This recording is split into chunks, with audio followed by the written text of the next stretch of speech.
Assalamualaikum warahmatullahi wabarakatuh. Alhamdulillah, kita bertemu lagi pada kuliah kali ini. Kita akan belajar tentang teknis analisis item tes hasil belajar. Jadi kalau kemarin pada pertemuan sebelumnya kita belajar tentang bagaimana mengetahui validitas tes hasil belajar. Lalu ini kita ingin mengetahui per butir soal, maka disebut dengan analisis butir atau anabut ya. Baik, misalnya kasusnya begini. Sebagai guru, kita mendapati hasil belajar siswa kita itu mengecewakan. Ya, ini misalnya kalau dilihat dari diagram ini yang lulus tuh hanya yang ini. Ya, yang U, W, Z ini. Ya. Sedangkan yang ini tidak lulus. Ini kondisi mengecewakan. Ya. Jadi kalau dilihat dengan diagram model P, ini yang lulus hanya sedikit sekali, hanya warna putih, hijau, biru, merah itu. Ya, itu tidak ada seperempatnya itu yang lulus. Ya. Atau kondisi sebaliknya, misalnya ini kasus hasilnya sangat mengembirakan. Nah, kalau ini yang nggak lulus cuma sedikit sekali. Ya. Nah, ketika kita mendapati kondisi seperti itu, maka sebagai guru kita harus introspeksi. Misalnya, apakah soal saya terlalu sulit? Ya, apakah murid-murid yang memang bodoh kok hasilnya sangat mengecewakan? Atau sebaliknya tadi yang hasilnya sangat bagus, apakah soal saya terlalu mudah? Ya. Nah, dalam kaitannya dengan kualitas soal tes, maka penting segera dilakukan analisis terhadap item tes hasil belajar. Ya. Jadi kita akan melihat dari nomor ke nomor yang lain. Barangkali kita nanti akan menemukan hal-hal yang tidak baik, ya, kurang memadai dari tinjauan evaluasi hasil belajar. Nah, dalam hal anabut ini, analisis butir soal, kita akan mempelajari 3 hal. Yang pertama, analisis derajat kesukaran item. Yang kedua, analisis daya pembeda. Dan yang ketiga, analisis fungsi distraktor. Jadi, kalau selama ini guru yang tidak menguasai evaluasi pendidikan dengan baik, itu misalnya tadi hasil yang mengecewakan, bisa jadi gurunya akan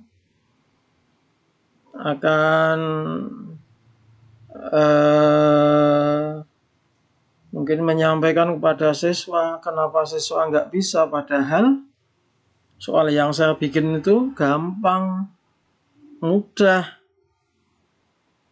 Tapi kenapa hasilnya kok jelek? Ya. Nah, nggak bisa, guru seperti ini nggak bisa. Cara berpikir ini yaitu mudah kalau bagi guru, tapi ternyata sulit bagi siswa, bagi yang menjalani tes. Di guru nggak bisa secara sepihak mengklaim bahwa soal yang dia buat itu adalah mudah. Ya, mau bilang sulit atau mudah itu harus ada buktinya. Nah, buktinya apa? Yaitu bukti dari hasil tes yang sudah dilakukan. Nah, cara ngitungnya bagaimana? Nah, ini dia. 1. Butir item tes dinyatakan baik bila tidak terlalu sukar dan tidak terlalu mudah. Jadi soal tes yang bagus itu adalah yang moderat. Tidak terlalu sulit, tidak terlalu mudah. Kalau ada soal yang bisa mengerjakan hanya sedikit, atau soalnya tidak baik. Atau sebaliknya yang bisa mengerjakan itu 99%, itu juga tidak baik, berarti soalnya terlalu mudah. Ya. Menurut Witherington, sudah atau belum memadainya derajat kesukaran dapat diketahui dari besar kecilnya indeks kesukaran. Yang besarnya kisarannya itu antara 0 sampai 1. Kalau hasil perhitungan difficulty index ketemu 0, ya, menunjukkan butir soal terlalu sukar. 0 artinya tidak ada yang bisa mengerjakan. Nah, kalau ketemu 1, menunjukkan butir item soal terlalu mudah. 100% siswa bisa mengerjakan. Nah, rumusnya sebenarnya ini hanya rumus persentase biasa. P itu proporsi atau difficulty index atau persentase. B itu banyaknya testi yang dapat menjawab betul. Kemudian CS itu jumlah testi, jumlah yang mengikuti tes. Sekali lagi ini adalah persentase saja. Nah, misalnya kalau ini yang mengikuti kuliah saya ini ya, misalnya ada mahasiswanya 30 orang. Lalu yang mengikuti 20 orang. Nah, 20 orang itu berapa persen? Atau 25 orang. Nah, 25 itu berapa persennya dari 30? Nah, setelah ketemu, lalu kategorinya apa nanti mengikuti standar. Ya. Oke, kita kasih contoh. Atau ini standarnya dulu ya. Ini standar kalau hitungan difficulty index-nya nanti ketemu 0,25 atau kurang dari 0,25 berarti soalnya terlalu sukar. Nah, kalau 0,25 sampai 0,75 cukup. Ini yang soal yang bagus. Nah, kalau yang bisa mengerjakan lebih dari 75%, 0,75, berarti ini soalnya terlalu mudah. Ya, kita kasih contoh kasus. Ya. Skor jawaban 10 testi. 10 siswa yang diuji terhadap 10 butir item soal mata pelajaran akidah akhlak. Ya. Oke, A ini nama Jadi yang mau kita lihat itu adalah soal nomor 1, 2, 3, 4, sampai 10. Kemudian siswa yang ujian juga 10. 1, 2, 3, 4, 5, 6, 7, 8, 9, 10. Ini saya tulis 10 ini supaya mudah penghitungannya saja. Ya. Baik, mari kita lihat nomor 1. A, misalnya Ahmad, dia menjawab salah nomor 1. Maka dia tidak dapat nilai. Dia hanya dapat nilai 0. Ya, sementara B jawab benar, C benar, D 0 salah, E benar, F salah, G benar, H salah, I benar, J benar. Ada 6 orang. 6 orang yang bisa menjawab benar. Nah, 6 itu berarti yang menjawab benar. Sementara yang mengikuti tes 10. Nah, berarti 6/10. Nah, 6/10 itu berapa persen? Ya, 6/10 ya berarti 60%. Nah, kalau begitu tinggal lihat di tabel standar tadi. Berarti soal nomor 1 adalah sedang. Artinya soal nomor 1 ini kualitas dilihat dari tingkat kesukarannya ini bagus. Ya. Soal nomor 2 misalnya. Murid A menjawab benar, dapat 1. Murid B sampai murid I ini jawab salah. Sehingga hanya dapat nilai 0. Sementara murid C ini benar. Sehingga dari 10 siswa yang bisa menjawab benar hanya 2 orang. 2/10. Persentasenya berapa? 20% atau 0,2. Nah, tinggal lihat di standar di atas tadi. Ya, 0,2. Nah, berarti itu kurang dari 0,25. Berarti terlalu sukar. Ya, jadi hanya seperti itu. Hanya nanti kalau penghitungannya itu banyak atau jumlah siswanya tidak genep seperti tadi 10 siswa, maka kita bisa menggunakan bantuan Microsoft Excel.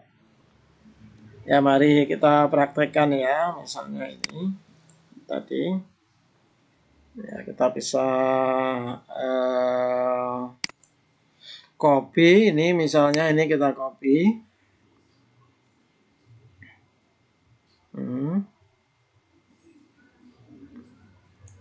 Ya, ini kita bisa Anda hitung nanti di Microsoft Excel. Jadi zaman sekarang jangan manual di depan laptop kok memegang kalkulator. Nah, padahal kan komputer itu mbahnya kalkulator. Ya. Jadi ini misalnya tadi kita copy di Microsoft Excel. Ya, untuk adik-adik mahasiswa itu sudah seharusnya ya yang namanya Microsoft Excel, PowerPoint, dan Word itu dikuasai. Ya. Ini tadi ya, misalnya ini tadi adalah A, B, C, D, E, F, G, H, I, J. Ya. Ini yang tadi. Oke. Nah, sekarang mau kita hitung. Jadi kalau ini jumlahkan, ya, ini tadi soal nomor 1, ini soal nomor 2. Ya, ini kita copy saja gini. Ya. Ini ya. Oke. Ya. Nah, sekarang kita akan hitung ini. Jumlah yang jawab benar. Tinggal pakai ini auto sum. Sum. Jangan lupa ini. Yang nomor 1 jangan ikut dihitung. Ada di sini. Ya. Nah, enter. Nah, langsung kelihatan di sini 6. Ya. 6. Nah, kalau yang ini tidak perlu dihitung lagi, ini tinggal copy aja begini. Nah, cepet kan? Ya, tadi. Nah, ini Microsoft Excel ini seperti ini. Ya, saya ulangi ya, bagi yang belum familiar Microsoft Excel. Ya, jadi ini yang mau kita hitung ini dari sini, yaitu auto sum. Di sini ada rumus auto sum. Nah, yang nomor ini jangan keikut, yang kita hitung yang dari sini. Ya.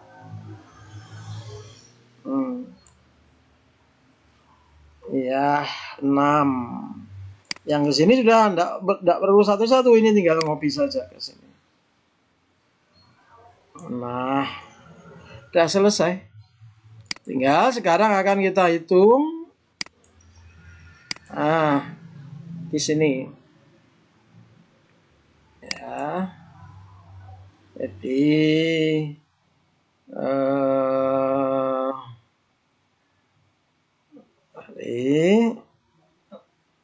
ngitungnya berarti kalau buat rumus itu sama dengan kemudian 6 per 10. Ya. Oke. Nggak mau ya, sebentar. Jadi ini kemudian 6 per 10. Mana? Per 10. Nah, langsung ketemu. Nah, yang sini coba kita copy, mau nggak? Ya, udah selesai. Nih, saya ulangi ya. Jadi, cara ngitungnya tadi, ini 6, ini artinya yang jawab betul. Klik di sini, klik. Itu namanya sel B13. Kemudian dibagi pakai garis miring di touch ya. 10. Karena jumlah siswanya 10. Enter. Ya, langsung ketemu 0,6. Ya. Langsung kita copy ke sini. Nah, sudah ketemu hitungannya. Nah, tinggal dimasukkan ke tadi. Ini sudah ketemu. Ya, tinggal dimasukkan di standar tadi 0,6. Oh, ini berarti sedang. 0,2 terlalu sulit, 0,8 terlalu mudah, 0,5 sedang terlalu sulit, terlalu mudah, sedang, terlalu mudah, sedang. Nah ini contoh pemanfaatan menggunakan Microsoft Excel. Baik, kita kembali ke PowerPoint. Ya.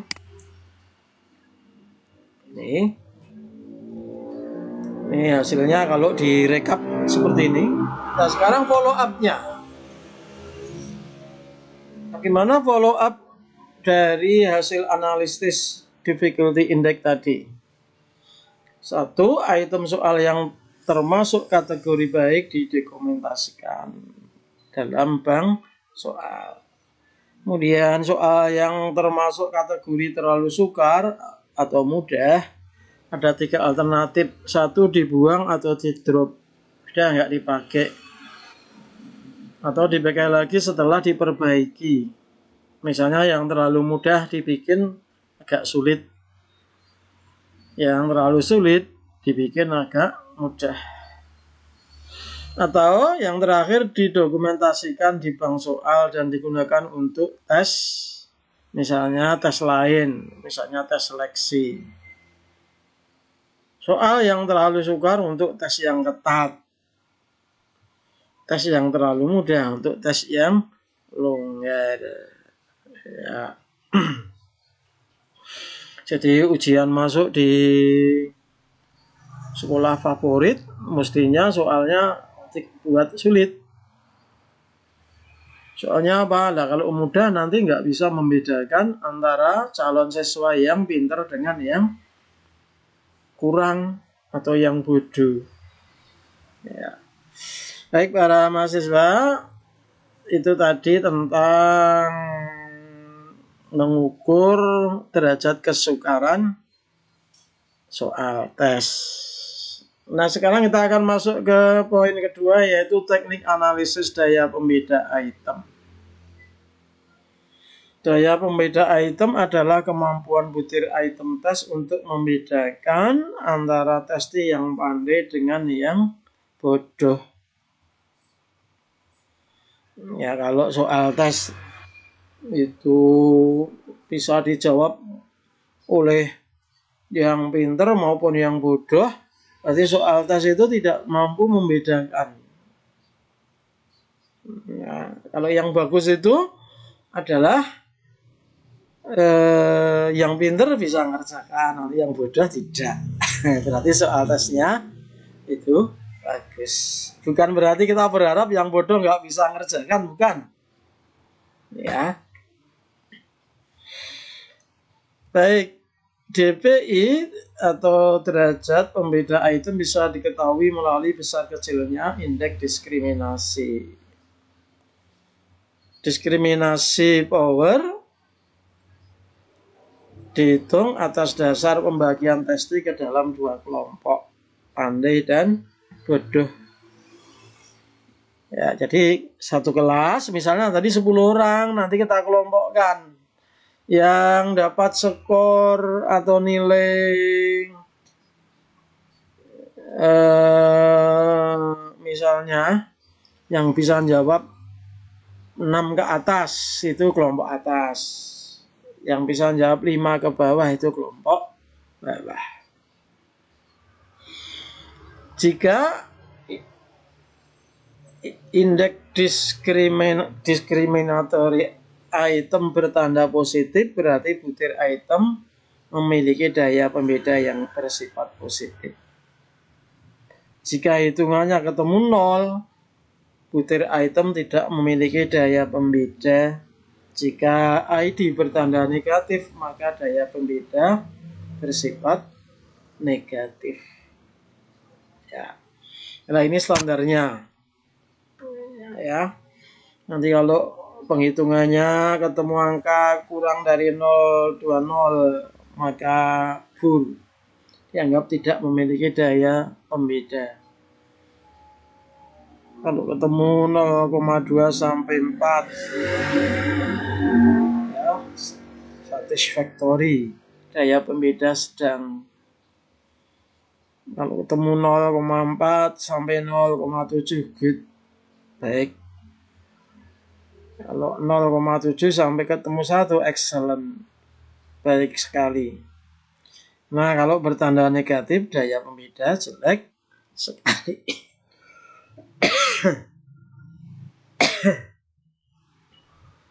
Ya. Ini rumus untuk menghitung indeks diskriminasi itemnya. D itu discriminatory power atau indeks diskriminasi item. PA itu proporsi testi kelompok atas yang bisa menjawab betul.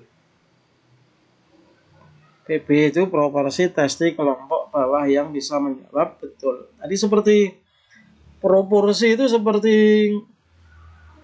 di derajat kesukaran tadi. Jadi proporsi testi kelompok atas yang bisa menjawab betul. Ya, artinya misalnya dari 10 orang yang bisa menjawab betul 5 orang, berarti separuh proporsinya. Ya. Nah, ini nanti pelajari sendiri, ini yang saya maksud tadi proporsi itu. Ya, BA itu banyaknya testi kelas atas yang bisa menjawab betul. CA itu jumlah testi kelas atas. Ini coba persis persentase di rumus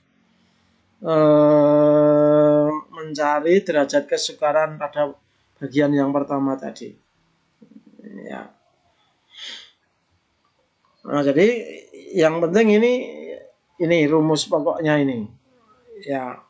Jadi untuk menghitung indeks diskriminasi item, daya beda item itu dengan cara mengetahui dulu proporsi kelompok atas yang bisa menjawab betul, kemudian dikurangi proporsi kelompok bawah yang bisa menjawab betul. Di sini saya singkat menjadi D sama dengan PA. PA itu proporsi kelas atas yang bisa menjawab betul. Min PB proporsi kelas bawah yang bisa menjawab betul. Nah, ini contoh kasus. Ya.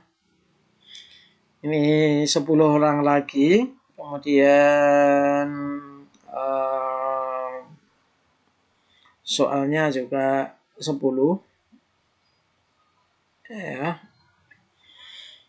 Nah, ini si A. Ini dari 10 soal dia bisa menjawab 5.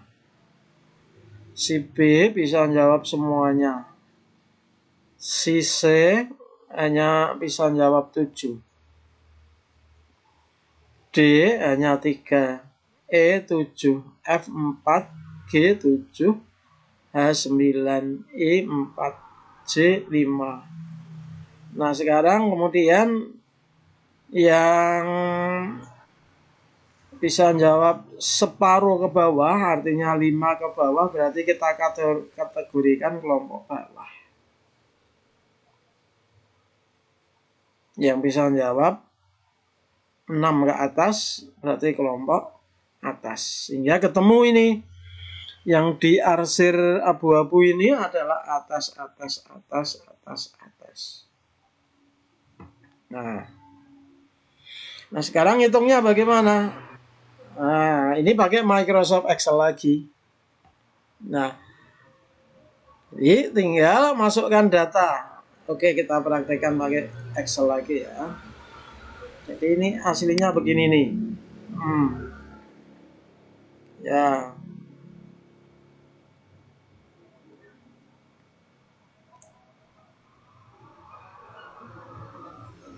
Ini begini. Kita copy, kita masukkan ke Excel sheet 2 ya. Nah, baik. Nah, ini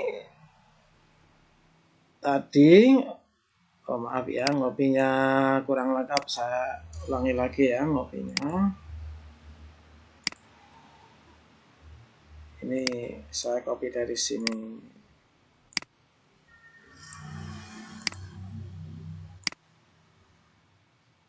Ada kok nggak mau. Nah, baik, saya copy dari sini. Nah, tapi ini belum ada ini.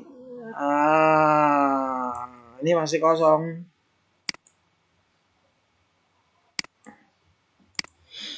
Nih.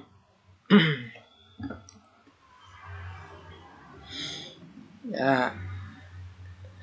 Jadi ini saya cara bacanya gini ya. Tadi soal tesnya belum ke copy juga. Ini butir soal tesnya. Ini butir soal nomor 1. Ini butir nomor 2. Ya. Oke. Nah.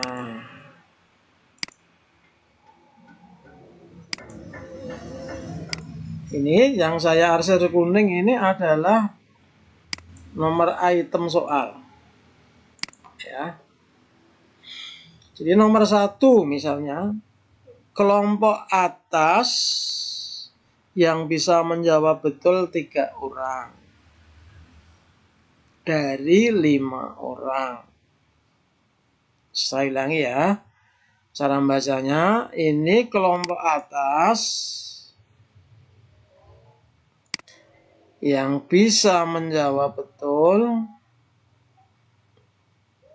Ini ada 3 orang.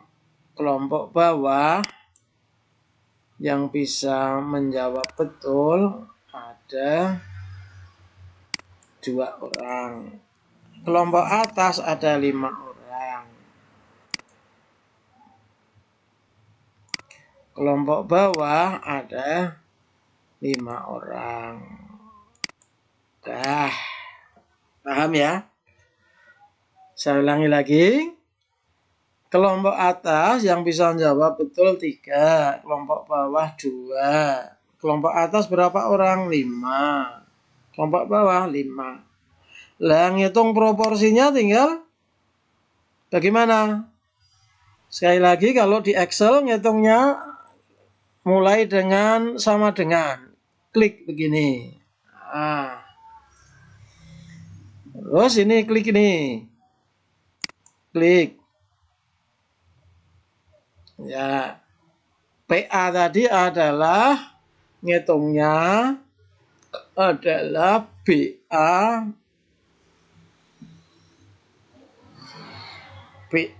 per CA. Nah, kemudian enter. Ketemu 0,6. Ini kelompok atas yang jawab betul itu 3 dari 5 orang. Berarti 3 per 5. Nah, cara ngitungnya saya ulangi. Klik sama dengan, lalu klik sel ini, terus garis miring. Maaf ya, garis miring. Mana nih garis miringnya? Ini. Nah, ini dia. Nah, 0,6. Nah, sekarang PB, proporsi kelompok bawah. Ketik sama dengan. Kemudian klik sel ini. Ini proporsi kelompok bawah yang menjawab betul. Klik. Kemudian ketekan garis miring. Ya. Klik ini. Ya, ketemu. Ya. Nah, bagaimana ngitung indeks diskriminasinya? Kembali ke rumus tadi. Indeks diskriminasinya adalah PA min PB. Berarti ini dikurangi ini. Ya, ketekan sama dengan. Kemudian klik ini. Kemudian min. klik ini. Nah, ketemu 0,2. Tinggal dimasukkan ke rumus tadi. Ya, 0,2 itu ketemunya apa tadi ini 0,2. Oh, ketemunya bur. Ya, ketemunya. Nah, yang ini nggak perlu dihitung satu persatu. Ini tinggal Anda seret gini. Seret. Ya, terus di copy ke bawah. Nah, dah ketemu hasilnya ini. Ya. Ini adalah hasil penghitungan indeks discriminatory item. Nah, ini tinggal lihat saja di sini. Oh, ketemunya ini tadi. Ya, jadi untuk patokannya yang ini tadi. Ya. Nah, jadi nggak sulit, gampang sekali. Ini. Sekali lagi, mahasiswa wajib menguasai program Excel. Ini ada yang ini ada yang 0 ya. Tadi gimana kalau yang 0? Hasilnya 0 tadi ya. Wah, berarti ya sangat jelek ya daya beda itemnya. Ya. Silakan nanti Anda berlatih. Ini. Nah, yang terakhir adalah fungsi distraktor. Ya. Distraktor adalah pengecoh jawaban-jawaban yang salah dalam option test hasil belajar. Jadi contohnya ini dhahabat nuktah ilal madrasah. Alternatif jawabannya Hudzaifah, Hindun, Ahmad, Ustadz, Tholib. Jawaban betulnya adalah Hindun. Nah, ini pilihan yang paling mengecoh adalah Hudzaifah. Siswa yang nggak ngerti bahasa Arab secara baik menganggap bahwa itu ada tak marbutoh. Oh, berarti perempuan. Sementara fiilnya kan dhahabat. Nah, akhirnya yang dia pilih adalah Hudzaifah.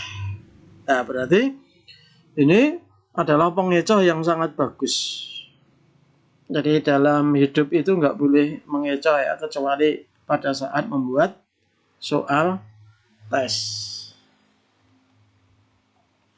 Agar testing tertarik untuk memilihnya karena menyangkanya sebagai jawaban yang betul. Jadi ini alasan-alasan pemasangan distraktor.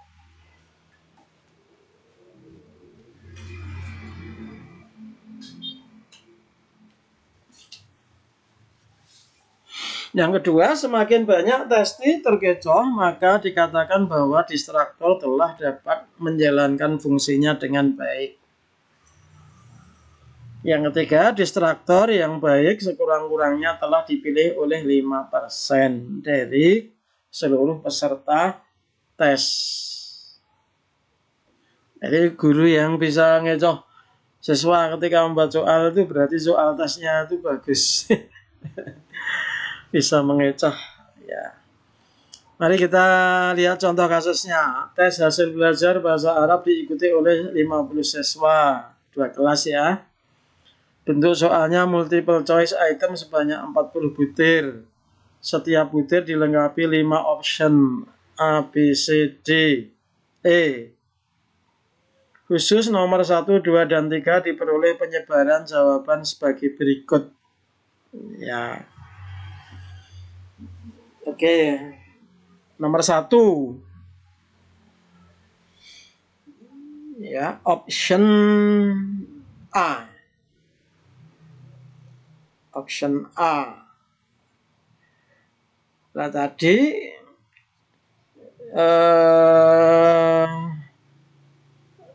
soal yang bagus dari sisi fungsi distraktor itu dianggap baik kalau sekurang-kurangnya telah dipilih oleh 5%. Nah, sekarang kita lihat, berarti 4 per 50. Tadi siswanya berapa tadi? 50 ya. 4 per 50. 4 per 50 itu berarti berapa itu? Ya. 6 per 50. Ya. Jadi ini untuk nomor 1 itu kunci jawabannya adalah 30. D. Ya. Mari kita lihat penghitungannya. Pengecoh A dipilih oleh 4 testi. Berarti ngitungnya 4 per 50 kali 100%. Ketemunya 8%. Jadi distraktor A telah berfungsi baik.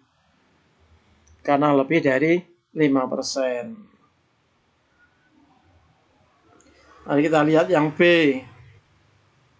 B 6 orang yang terkecoh. Berarti 6 per 50 kali 100%, berarti 12%. Jadi distraktor B telah berfungsi baik. Ya. Jadi untuk poin nomor 1 ini A, B, C, E. Ini fungsi pengecohnya sudah baik. Nomor 2 A. Ya, 1 per 50 kali 100%. Berarti hanya 2%. Ya, berarti fungsi pengecohnya jelek. C juga jelek. D juga jelek. E juga jelek. Jadi untuk soal nomor 2 itu siswa sedikit sekali yang terkecoh. Soal nomor 3. A jelek karena hanya 2%. B jelek hanya 2%. D jelek. Ini yang E ini yang dahsyat nih. Jadi yang terkecoh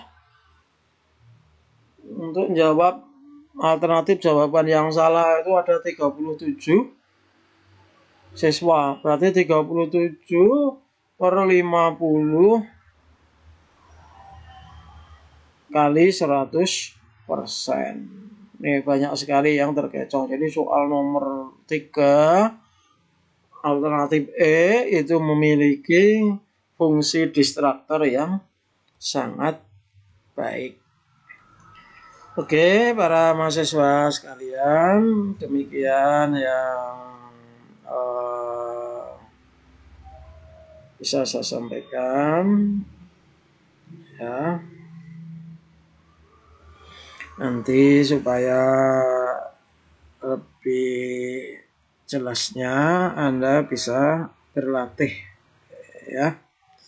Nanti saya kasih soal untuk berlatih.